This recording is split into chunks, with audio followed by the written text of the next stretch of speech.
Hello, and thank you for joining the Walt Weekly Podcast. We're here today. We have a very, very important guest. And, one thing before we proceed, I want to just say that, we want to focus on Black entrepreneurs. We want to shed light on them. We want to focus on Black entrepreneurs, and we want to, shine light on them and give them some exposure. So, during this summer, that's what we're going to be focused on, bringing on guests that are CEOs or, they have their own businesses. And even if they're a startup, we want to hear about it. All right. So if you're an entrepreneur out there, reach out to the Walt Weekly. Our Gmail is the Walt Weekly at gmail.com. All right. So we're here today with Keena Parham, my co-host, and we have our special guest that we're going to shine some light on. We have Michael Dawes. Michael, how you doing? I'm doing well. How are you all doing today? Not bad, man. Thank you for, agreeing to interview with us. I've seen things that you've done, but first, let me just tell people a little bit about you. Sure. All right, Michael Dawes, he's a native of Robinsonville, North Carolina, and he's the proud owner and chief curating officer of the esteemed M Corbett Collection, custom clothiers.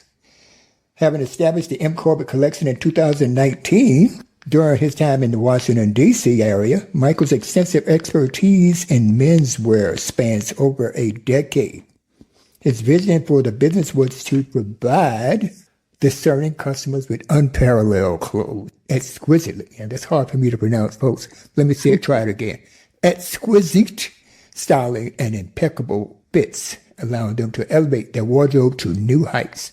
Notably, Michael Dawes stands out as one of the few Black custom clothiers serving Eastern North Carolina. However, his influence extends far beyond the North Carolina area. He is also covering Washington, D.C., Virginia, Maryland, South Carolina, Georgia, California, and numerous other states, which we will get into. With a loyal clientele that spans across various states, Michael's business continues to thrive and leave a lasting impression on his customers. So, with that said, let me ask Michael, how are you doing, Mike? I'm doing well. And the Michael Dawes Collection, CEO. Man, I'm so happy to have you, man. I just love when our people doing good. And that's what we want to focus on, the good. We want to focus on the good. So, Mike, tell me a little bit about yourself before we get into the questions. So I worked in the retail industry for about 10 years, and while I was living in Washington, D.C., some friends of mine, they was just like ready for that. But I just decided to just step out there and start my own brand in June of 2019, and I've been here ever since. All right. So, I am curious. What are the business in North Carolina? I'm from North Carolina. I'm from Williamson, which is 12 miles from Robinsonville. Oh, yeah. Yeah, as a matter of fact, I'm trying to think, did we play your guys? I came from E.J. Hayes, prior to the integration. All right? E.J. Hayes, we had the spirit. We should play Robinsonville. I think we used to beat up on your guys. Don't forget, we were coached by Boone, Herman Boone. Oh, yeah. All right, remember the Titans? He was our coach. Remember the Titans? Oh, yes. Yeah. So E.J. Hayes, he was a football coach, and that's when he won all those state championships with Williamson, the E.J. Hayes Tigers. Yeah. Like I said, that's before your time. So anyway, you can ask your mother and your grandmother about that. But Mike, tell me a little bit. I got some questions for you. If I could go ahead and just chime in for a moment. Yeah, please. Michael, I'd love to know what kind of inspired your love for the fashion and retail industry. Sure. So I grew up in church, so went to church like all the time. Men's clothing store. I don't know if too many people remember S&K, but so I found a job working at Joseph A. Bank Men's Clothing Store, and I just fell in love with men's clothing. And I fell in love with it so much, I decided that one day this is something that I would love to do, whether it's on my own or whether it's in a corporate space or something like that. So it would just be so that I would begin to start something of my own, which is a custom clothing business, to give customers that rooms for them to be able to curate and be able to kind of drive their own boat with what they're looking for, and give them plenty of options of what they would like to see in their own garments. So, all right, cool. When you say custom clothing, Is that more so like, and I'm asking because I'm not very familiar with Sure. all of the different lingo, right? Actually, my mom does tailoring, but I've seen her do a lot of different things. So in your line of work, is it more like someone can come in and ask for something from scratch, or do you have a specific, I guess, baseline of types of clothes and then they get it customized? Like, can you kind of walk us through what the process is like? So that's a great question. So for us, in a sense, when it comes down, because we're mainly custom suiting, custom sport clothes, so custom tailored wear is what we do. And for a lot of outerwear, things of that nature, as long as it's within that realm, I'll get some people like, hey, do you do gowns? We don't do gowns or anything like that. But if it falls within that suiting category, even if it's a women's suit or a suit dress is what we like to call, or a jacket dress, that's something we can do as well. Hopefully that answers your question. Yep. Because it was more along the lines of, helping me to understand, but then also for the audience, if they're looking to understand what kind of services you provide. So, yes, what they can come to you for. Yes, ma'am. Okay. All righty then. Yeah, I thought you had something else. I want to back up a little bit. All right. Can you share with us, what is behind the inception of M Corbett Collection custom clothes? What was behind the inception of it? Right. So, yes.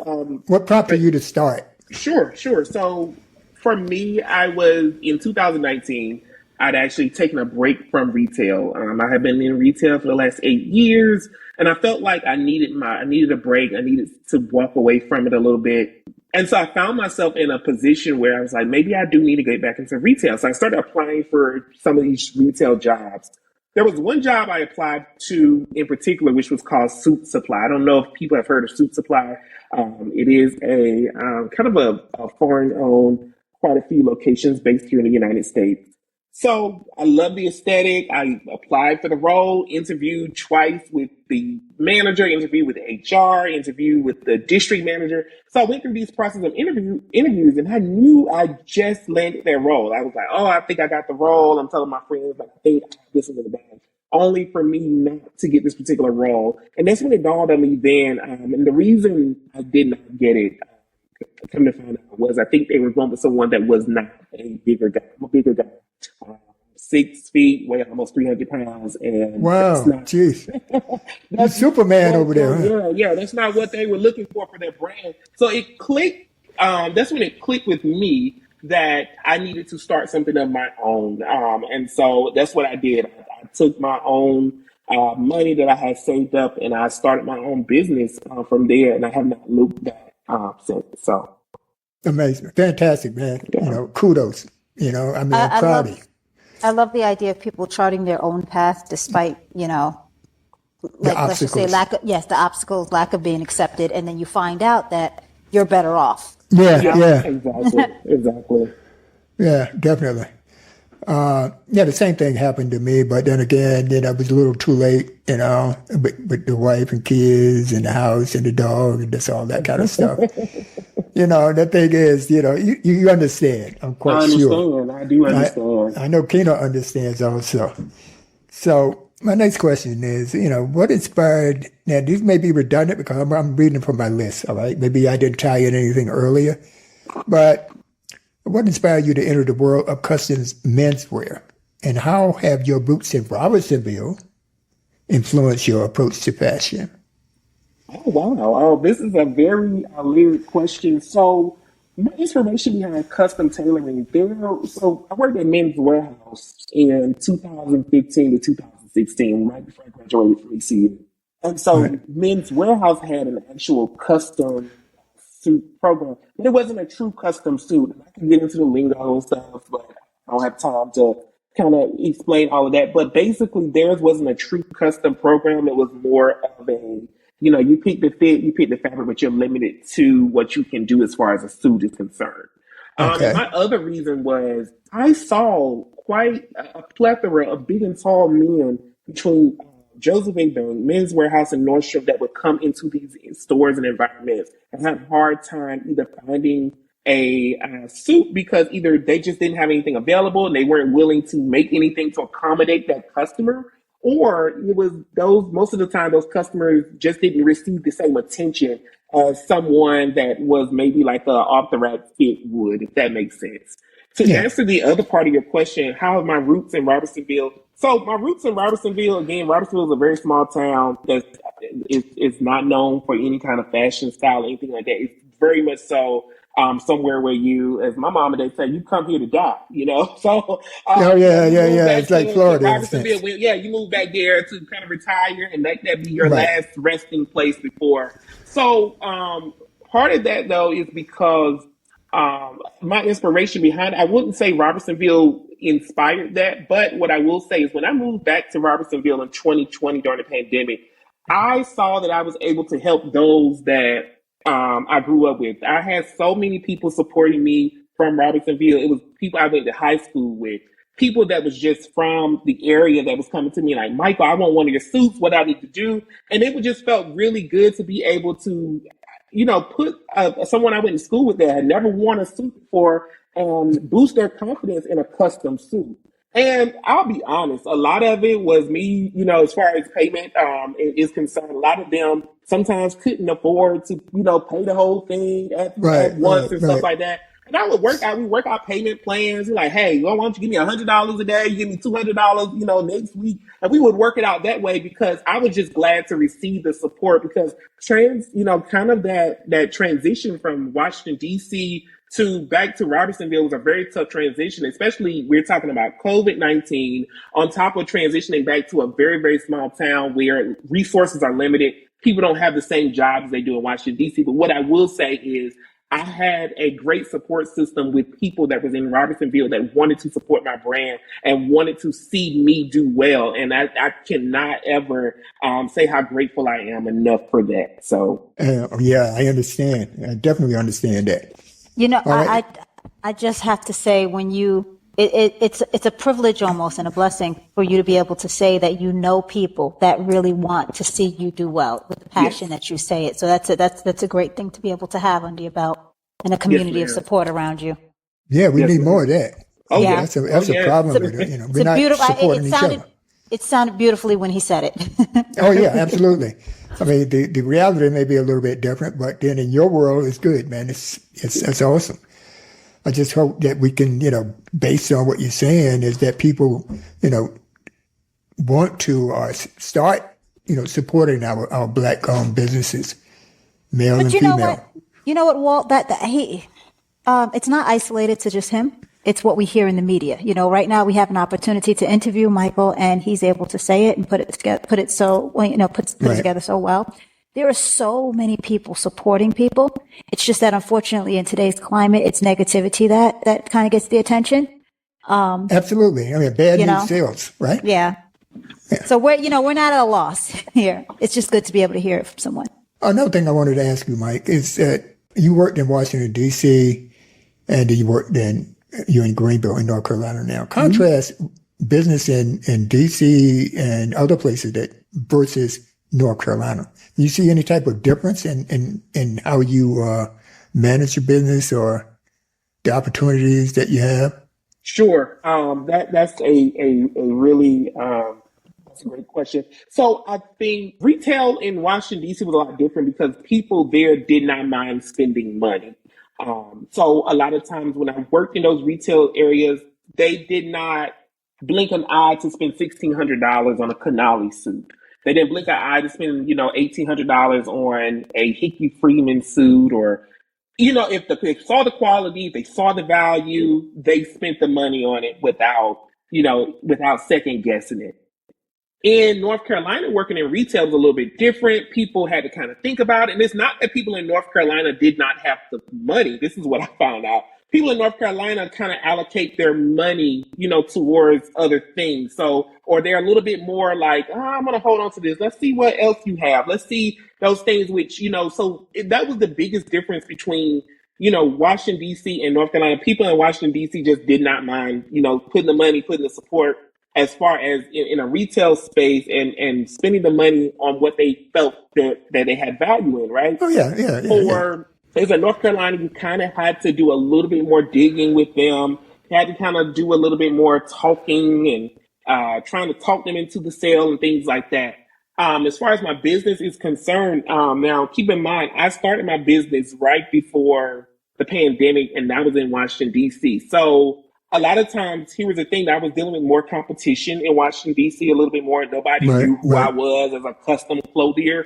But as I grew and people saw my work, the support in Washington, D.C. that I received, people in Washington, D.C. were a lot more like, okay, man, I see what you're doing. I like what you're doing. How can I get in? Come measure me. My money is ready. Things like that. Not that it's about the money for me, because I just enjoy doing this. But for me, I see that there's no hesitation with it. Whereas in North Carolina, there's a little bit more like, okay, well, let me think about it, or let me see, or, let me go run some numbers and things like that. So that's kind of probably the biggest differences in North Carolina. And then just people in Washington, D.C. and bigger cities, this probably from living in New York. The mindset is a little bit different than it is down south. And there's nothing wrong with that. It's just that I think sometimes the value systems, or the way we kind of think and speak in terms of what we see value in, is a little bit different. And I think that's a beautiful thing, because it's kind of what makes Black America so beautiful in the different regions that we're in. So, absolutely. Yeah. So it sounds like you definitely had to kind of redefine, or at least change up your marketing strategy across the various regions. Oh, yes. And I did. Since it seems like you reach out as far as west as California as well, are you finding the same thing, or do you find that it's a little bit, maybe some of your marketing strategies for California might be similar to that of what's for the DC crowds?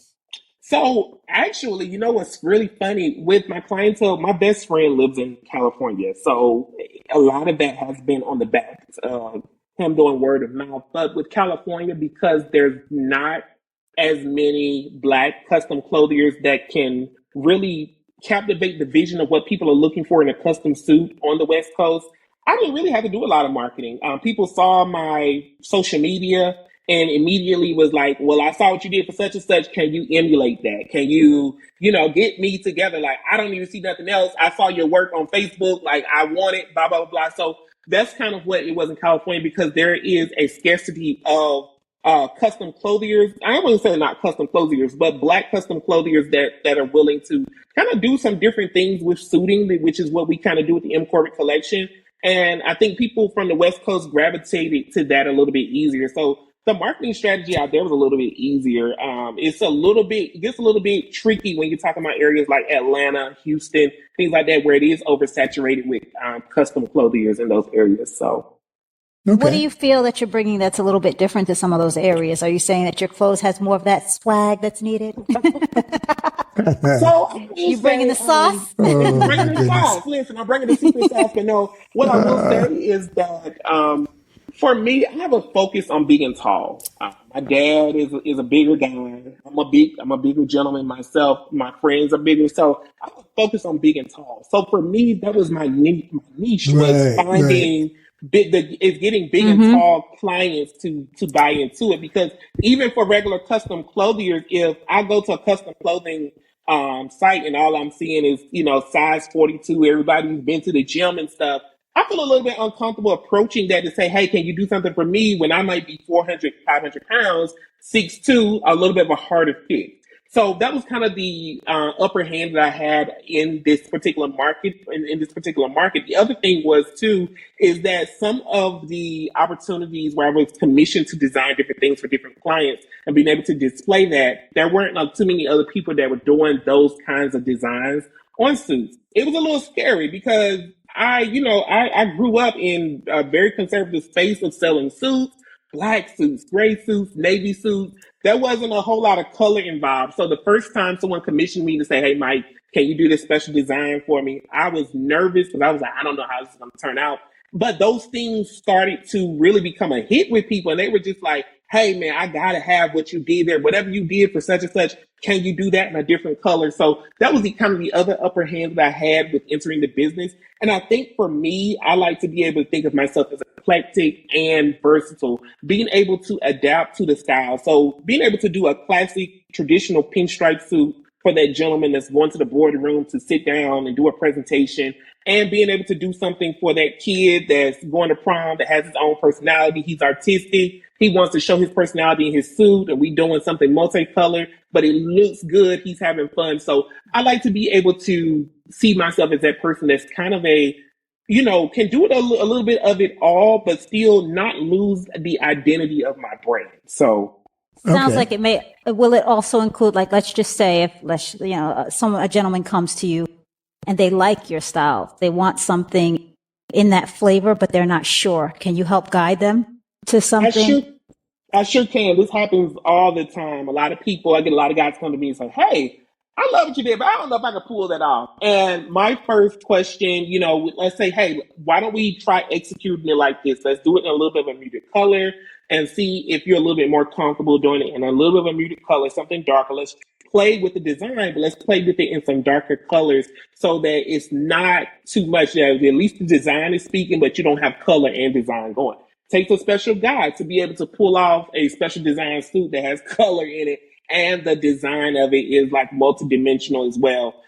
So a lot of times we'll play with colors, and I think in that consultation too, I can tell based off personality whether or not this person is going to feel comfortable in it. There are some guys I can tell right off the bat with their personality, they're going to want something that's like the peacock. When they walk in the room, they want to be seen. And there's some guys that sit in the chair that I'm like, they just are low key, but they want something nice. They want to feel good. So I think it's all about being discerning in that appointment space with that particular client. Because I don't have to know you, but after probably talking to you 10 or 15 minutes, I can kind of tell like, oh, Walter is not going to fare well in a yellow suit. Let's get Walter in a no, definitely not. Definitely not. I'm not going to fare well in a yellow or red or blue. Yeah, blue. Yeah, navy blue. Yes, that's my favorite. And I think that's the important, and that's the beautiful thing about doing in-person consultations. And a lot of things have moved online. We recognize that, but being able for me to sit and get to know you, get to know where you're from, what your daily life looks like, things of that kind of helps me decide, okay, I don't know if we should move in this direction yet, or maybe we should go here instead of there, because I think you'll be best suited or more comfortable in this. So, yeah. Oh, cool. Yes, sounds good. Yes. I've been lucky, though, in the sense that when I used to buy suits, and I had to wear them all every day until they had this dress down thing. Mm-hmm. All right. I only had two types of suits. I had gray and I had navy blue. Those are the only two suits that I use. All right. What do you think of that? And there's nothing wrong with that, because what I will tell you with the gray suit and navy blue suit, those are the two most versatile colors that you can purchase. You can get, I don't know how many shirt and tie combinations with a gray suit or with a navy blue suit. You can wear the gray pants with the blue jacket, vice versa. So gray and navy blue are probably two most versatile colors that a gentleman can have in his particular wardrobe. So, okay, I'm just going to throw we're on the same page here. Okay, I'm just going to. Yeah, go ahead, Keno. It's funny because as the woman on the call, I was thinking, Walter, it sounds like you need to expand your color palette. But, no, that was the culture. The culture. And then the next thing, I understand. And then the next thing that came to me was, if you have a thought, Michael, what was your thought on Obama showing up in the tan suit? Breaking the mold.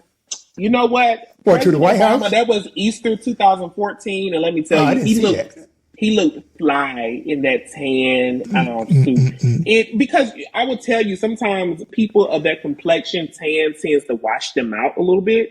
But that was like a perfect tan. President Obama just had like a natural swag. He was cool. Definitely. He was very cool, and so I think it looked really good. It wasn't too much. It was just right. And I think it was a little bit of a shock factor because no other president had ever stepped outside of those lines before as far as wardrobe. And so President Obama, pushed the envelope, but he didn't do too much. He did a khaki, which is traditional for Easter. And it looked really well. It was executed well, and it still did not wash him out or make him look too pale in that color. So I enjoyed it when I saw him wear it. People still talk about it to this day, even 10 years after that. I heard about it recently. I forgot where, but I heard about it recently. But they were just breaking all kind of barriers. Michelle had her arms out. Oh yeah. I mean, they were just fine. They were just serving left and right. Oh yes. I like that blue suit he used to wear. I know it was different suits, but the blue, with the light blue shirt, the navy blue with the light blue shirt, and maybe a yellow polka dot tie. Man, that's cool. I like that. Does anyone come to mind when you say, you know what, I'd love to see this notable person, right, in one of my suits? Or some of the people that come to mind that you think could kind of really... some people Like that if you could, if someone was to call you and say, "Hey, I would like for XYZ person to wear, one of your suits," who would come to mind? Obama. I would love President to Obama. see. I would love to see President Obama for sure Yes, in one of my yes. suits. He would just pull it off well. But I'm thinking someone probably like Rick Ross. Like before he lost all that weight, I would have loved to have seen Rick Ross in one of my suits when he was in that bigger weight, because he had the confidence of it. You could tell he wasn't afraid, and I think he would have really embodied my collection. Also, I would love to see. It's quite a few people that come to mind when we're talking about suiting and things of that nature. There's an actor. I don't know if you guys saw the reboot of Dynasty that came. I can't think of the guy's name. I think his name is Sam O'Keefe. No, I He's an didn't. African guy. He acted in a reboot of Dynasty. I actually reached out to him. I reached out to him on via social media. But I would have loved to have seen him in my suit. I mean, that man just on the show had always well dressed, well put together, tailored, really well and things of that nature. And I remember telling my friends, I was like, if I can get him to wear one of my suits, I would be the happiest person ever. So Yeah, he those wouldn't are have probably to the pay, two or three right? people. Yeah. You know what? I would do it for free. Look, you just Yeah, wear that's it what I'm and saying, just tag me in it. Hey, I'll do it for free for you. So those are probably the couple people that come to mind first when I think about someone wearing my brand. So, Well, think of it this way: he just hasn't responded yet. He hasn't responded yet. Yes, ma'am. He is coming. His people are getting it to him. Exactly. Yeah, it's a process, Yeah. Yeah, absolutely. Absolutely. I want to ask you a question here, right? Mm-hmm. I have always espoused the blue blazer. You can wear a blue blazer anywhere in the world. Oh, yes. We're international. I'm an international traveler, and I've been all over the world, right? So the blue blazer, once I don that, man, I can go into any meeting with a blue blazer, gray pants, and a light blue, or in a white shirt. I mean, what do you think about the blue blazer? Do you think that we should use more blue blazers? You know what? I think we should. I think we should get back to I don't see as many people doing the blue blazer, but I think it's something that we've kind of lost sight of, right? And I think because post-pandemic, everything is so casual now. Like you go to the banks, everything is casual. Even church now, right, is casual. But I think you bring up a good point. I think getting back to the blue blazer, because I remember when I worked at Joseph A. Bank 2010 and 2015, that was probably our number one selling product was a navy blue blazer, because people could dress it up. You could put on your shirt and tie with it. They put on a nice pair of wool gabardine pants with it.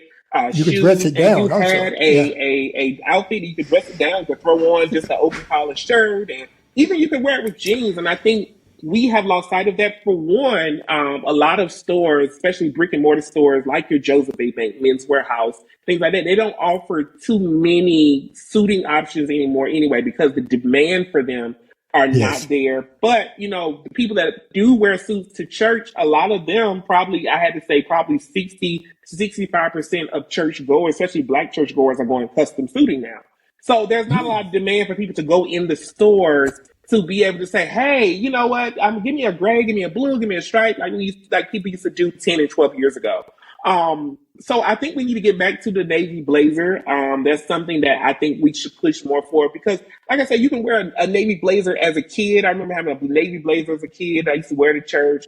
I had navy blazers in college. It was just such a go-to, because when I couldn't think of anything to wear, but I had to dress up, I could go to my navy blazer and put my navy blazer on and work from there. And it was just something that was a staple in a gentleman's wardrobe. And for a long time, they said that the navy blazer was like the black dress in a woman's wardrobe.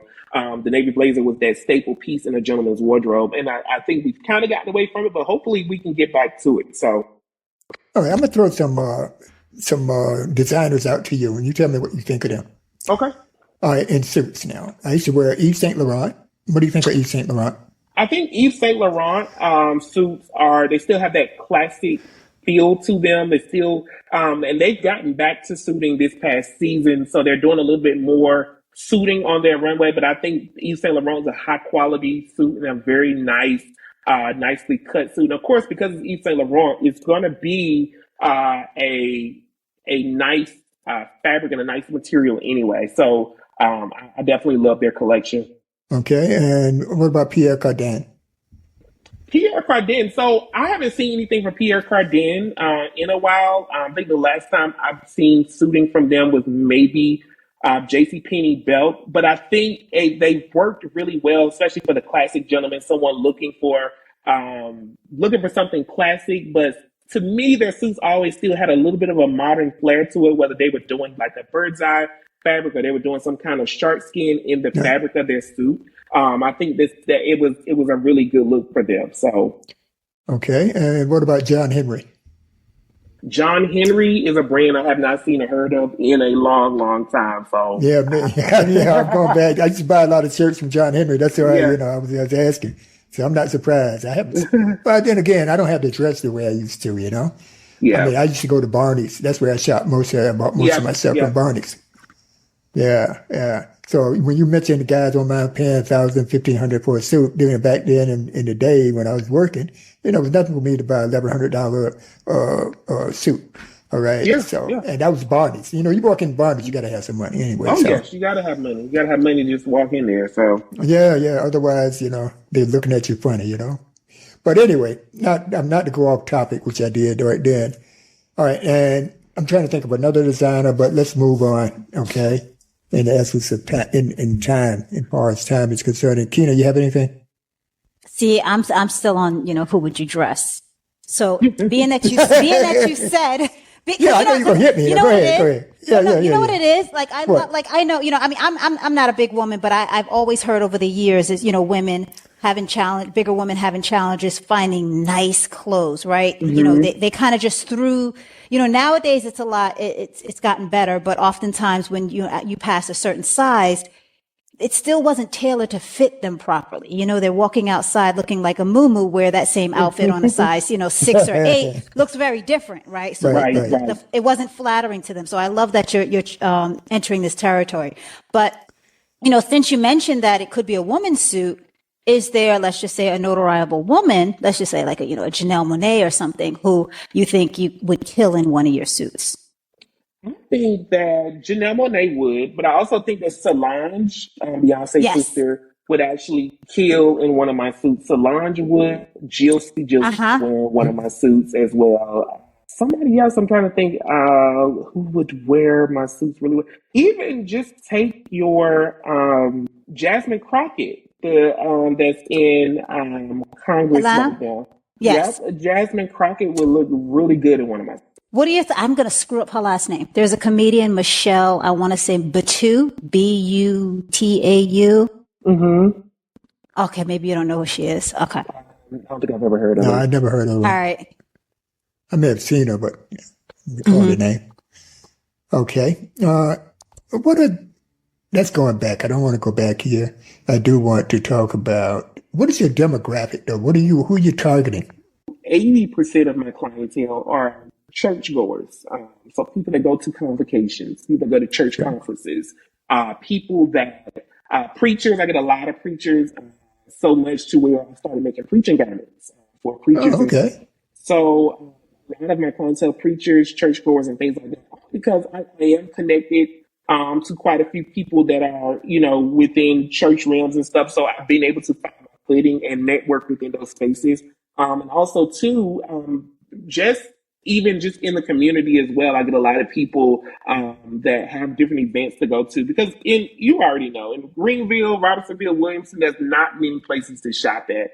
If you get invited to the company Christmas party in December, you pretty much out of luck with what you can find, especially if you're a bigger guy and trying to order to get it. So I get a lot of those clients as well. That's like, hey, Mike, I got an event coming up. Listen, what can you do for me? I couldn't find nothing in the store. And then also too, a lot of my clientele is big and tall. And it's always amazing to me to be able to measure somebody. One gentleman in South Carolina, he was actually a 75 chest. And so to be able to see work on him, and he was happy with it, and he loved the way it looked. That's 75. 75 chest. He was a little bit of a tough fit, but after seeing the work come back and it looked really good on him, I will say, you know what? This is where I'm supposed to be. This is what I'm supposed to be doing. So those are the things that I think when asking about demographic, that's who my client is. Will that change in the future? Hopefully. Hopefully I can expand. But when I think about those that support and constantly inquire, that's the group. So. But it also sounds like you have an opportunity to give back, and when you can do something that you love and make people feel good, you can't top that. You can't. And that's the thing that I love about this business is, just seeing these guys come in here, try this suit on. For example, last week, this gentleman came by and, again, bigger guy, it was 68 chest, 68 stomach. Bigger guy has a hard time finding clothes. And so his wife messaged me. She was like, we're nervous about this suit. And I was like, why are you nervous? She was like, we scared it's not going to fit. And I said, well, I can assure you it's going to fit. It's going to fit.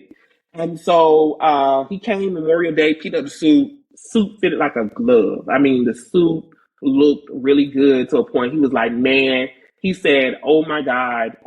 He was like, I'll be back. I'm coming back to get some more stuff. He was like, I'm so impressed with this. And so those are the things, like you just said, Miss Tina, is that, sometimes do you have frustrating days in business? You do, like anything else. But those are the things that be like, you know what? I did what I was supposed to do. And so it was one of those days where it was just like, I did what I was supposed to do. This worked out really well. And I have a client that is all smiles walking out with a garment. So. Just walk me through. I know Tina touched upon this a little bit earlier. Walk me through a person. Okay, I want to order a suit. How do I go about it? Start from I get up and I go to the online or whatever. Just start me somewhere in there. Sure. So a lot of times, most of my leads have come from just social media and word of mouth. Now that I have a website, one of the things that I will do is say, hey, go to my website. You can book on my calendar. So I have a calendar connected on my website. You can pick a day and time that works for you. And then you'll choose whether this appointment will be virtual or whether it'll be in person. And let's just say, for the sake of conversation, it's going to be a in-person consultation. You're going to be in Williamston. You're going to come drive to Greenville. So we'll pick a date. You're going to come Saturday at 9:30 a.m. You'll come in, and what we would do is I'll get to know you, who you are, who Walter Latham is. And those questions are important because I know what to show you. If you're a man that lives in Florida, I don't need to be showing you flannel wool, right? But true. If you're a guy that lives in Boston, I might need to show you some tweeds and stuff for fall, winter. So I like to get to know what my client needs, what their daily lives are, what kind of career did they do, what they're going to be using the suit for. And from there, we'll go through fabric. We'll start looking at fabric, getting them to touch the fabric, kind of comparing colors. After we've selected fabric, buttons, lining, all of the bells and whistles for the suit, selected style, we'll go through a fitting process. Now, this fitting process is a 17-point measurement. So we'll measure chest, waist, stomach, thigh, calf, knee, ankle, bicep. All those measurements are done in this particular fitting. We'll do that, go through that. We'll even do a try-on process. If I have the size for you to try on, what kind of try on, just to see as far as jacket length is concerned, sleeve length is concerned. We'll try on just to make sure that it's to your liking as far as the sleeve length and jacket length. From there, it's about a 4 to 6 week process, just depending on how we're running, how my tailors are running as far as schedule is concerned. And then we'll take a deposit on the particular garment. Once that 6 weeks or the garment is back here, I'll give you a call and say, hey, Mr. Latham, come on in. I have your garment. Let's set up for a final fitting. So we'll go through, have you try that garment on. We'll pin for any alterations, anything like that. And then you'll have your garment. So that's pretty much a pretty straightforward process. We try to make the process as easy and seamless as possible. And with men, I would tell you, with men, a lot of times, most of my clientele, because they are men, they'll be like, hey, Mike, I trust you. Just pick something. I need this color. I need this style. I don't ask about no lining. Just do what you do, man. Just do what you do. So a lot of my male clientele would do that. And I get some clientele that's like, no, I need a 11-inch split in the back. I need a 3-inch cuff. Make sure you do that waistband 2 inches to the left. So, but most of the clientele, most men are not as detailed. I'm not. Yeah. Right. I was lucky. I just walk in the store. I just give me a 40 too long. Right. That's it. And it fits. I was just lucky that I'm built like that, I was built. I lost, some weight. But anyway, yeah, I walk in the store, give me a 42 long, and they'd be amazed at it. I didn't have to do anything but the cuff. So, yeah. Now take me through virtual. So for that, it works a little bit differently. So for that, we'll say, Mr. Latham, I noticed you're in New York now. Are you planning on, coming down to Greenville? And most of the time, you're like, nope.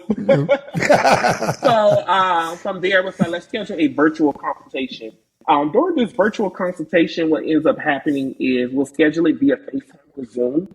And it works this sort of the same way as in terms of me showing you fabrics. You just can't feel the fabrics, but I'll show you fabrics. I'll show you linings.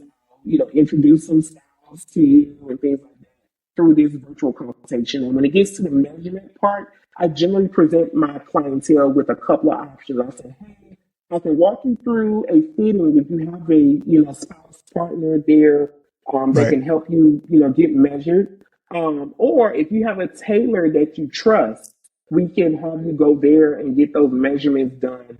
Or a seamstress rather that you trust, you can go there and get your measurements done, bring those back to me, things of that nature. And then from there, we'll still go through, set the payment, and then we'll go through a process of going ahead and putting the garment into getting it made. And then once the garment comes back, we will, I'll ship the garment to that particular client. We'll do a virtual try on and go from there. So a little different, but kind of the same, if that makes sense. So. All right. That's good. Yeah, it does it makes a lot of sense. My only question around that is, are you relying on you said that you would have them go to a seamstress or something like that to get those measurements. Okay. Mm-hmm. That's cool. Now, what about your online? I mean, that's a portal. That's, that's a portal for you. Mm-hmm. Now give me, what is your website again? I'm going to check you out. Now, what is your website? Sure. My website is www.themcorbettcollection.com. What other handles? You mentioned Facebook. What is your Facebook? So Facebook, my business page is M Corbett Collection. For my Instagram, it's M Corbett Collection as well. And I'm also on TikTok at M Corbett Collection. So. Oh, okay. You're everywhere then. Okay, cool. Cool beans. All right. Before we close, I want to make sure I got all your information here and that our audience knows how to get in contact with you. All right. And like I said, a lot of this information will be in the show notes, but I'd like you to verbalize it for people that, just want to hear it and write it down. Right. Went to someone else, got his measurements done. He came back, the suit was all messed up. And so he said, can I bring the suit down? And you look at it. I said, sure. So he brought the suit down.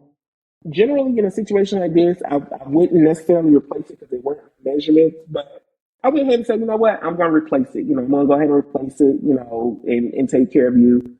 And don't you know, right there in that particular moment, he spent another $2,000 with me on suits.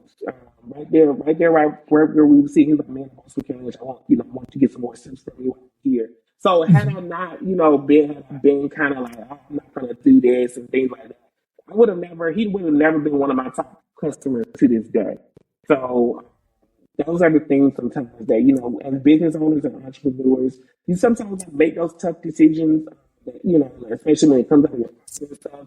But sometimes they can, that can be the difference between saving a client or, not saving that customer. So, yeah.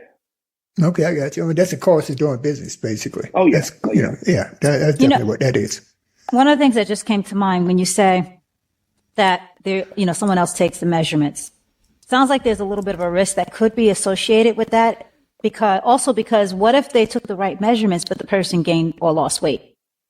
I've had that happen before. So I've had and you don't really, you don't really know if they took the measurements right because you never really got a chance to see the person. You know what I mean? Mm-hmm. So, and those are some of the things. Now, I haven't had that specific thing happen where somebody lost or gained weight, but I have had it where I measured a gentleman for his wedding. And I asked him, I was like, hey, are you going to be losing weight before the wedding? Oh, no, probably a couple pounds, whatever. He loses 50 pounds right before the wedding. The week of the wedding, he tries to see me. I was like, oh, suit's too big. And so I was like, okay. So, we kind of had to go get the alterations done and just make sure he had it done. But those things do happen. And that's why, Mr. Walter just said, those are kind of things, the cost of doing business sometimes. And it's just all about, too, if, the customer, and I tell people all the time, especially people that want to get in this business, the customer just wants to know that you have a solution for them. Right. And so one of the things, if that does happen or something like that, it's just coming up with a viable solution that works for both of us. Hey, okay, so let's see if we can get this altered first. And then let's go from there. So, those are the things that I think, as an entrepreneur, you have to kind of have that skill set to be able to say, like, hey, let's try to get this taken care of as best as possible. But if we can't, this is the other option that we can present, and we can kind of meet in the middle to make sure that each party does not feel like they've been slighted or anything like that. So, okay. Now, what does the future look like for you in your space? The future for me, for M Corbett Collection, is a actual brick and mortar store where people can come into and actually be able to enjoy fittings. This space can be a place where, we'll have the game on, especially those wedding parties that have to wait, the game can be playing, but just a space where people can come try on, pick up, and things of that nature. So I'm looking at trying to expand in areas like Atlanta and Charlotte, things of that nature, Washington, D.C., some brick and mortar buildings. That's what the future is looking like for me. And then also to creating a brand that, as you can see, I have a beard. So creating a brand that's based off what's called Bearded, and that's something that's coming down the pipeline, hopefully by this year. And that would be more of a casual line. And honestly, it's still going to be custom, so you'll still be able to get custom wear, but it'll be more things like custom tracksuits, custom leisure wear. It'll be custom tailored wear, but it'll be custom tailored wear with a twist, something that, that's a little bit more of a dressy casual approach. But it'll still be paying homage to, being bearded, and then also just bringing awareness to prostate cancer. As we know, November is No Shave November, so that brings awareness to prostate cancer and stuff like that. So letting some of those proceeds go back towards funding and research for prostate cancer. So that's kind of some of the things I have in the pipeline, and is just kind of expanding from there. Hopefully, we can have some of that done by the end of this year, but just taking our time and just realizing, that it's not a race for who gets there first, but just trying to be as efficient and as effective as possible. So, okay, excellent, man. I'm glad to hear that. Yes, I just want you to repeat all your handles for me again, please, for the audience, sure, just in case they don't check the show notes. Sure. So that website is www.themcorbett,